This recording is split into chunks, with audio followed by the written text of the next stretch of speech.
ધાનેરાને બનાસકાંઠામાંથી વાવ થરાદ જિલ્લામાં સમાવેશ કરવાની વાતોમાં વિરોધનું વાવાઝોડું હજુ પણ થમવાનું નામ લેતું નથી। આજે ગત રાત્રિએ રવિ ગામના લોકો બેનરો સાથે અને સૂત્રોચ્ચાર સાથે વિરોધ વ્યક્ત કર્યો હતો।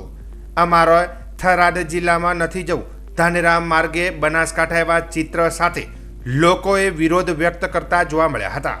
જો અમને બનાસકાંઠામાં જેસે તેવી પરિસ્થિતિમાં સમાવેશ નહીં કરવામાં આવે તો અમો આંદોલન ચાલુ રાખશું તેવું લોકો જણાવી રહ્યા છે।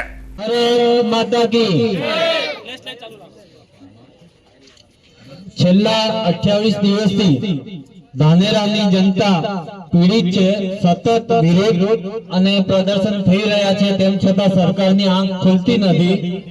આજે અમે રવિધામ મુકામે જન આક્રોશ માટે ભેગા થયા છે અને જે કલેક્ટર શ્રી દ્વારા પ્રાંત કચેરીએ જે જનતાની માંગવામાં આવી છે તેના માટેની અમે અરજી પણ અહીંયા લખેલી છે।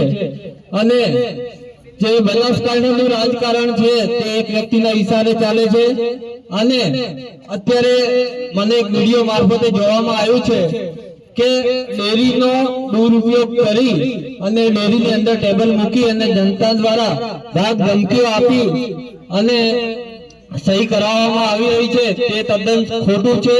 સરકારશ્રીને મારી વિનંતી છે કે આ બાબતે ધ્યાન આપે અને આ તાનાશાહીમાંથી અમને મુક્ત કરાવે। ધાનેરા માંગે, ધાનેરા માંગે, નથી જાવું, નથી જાવું।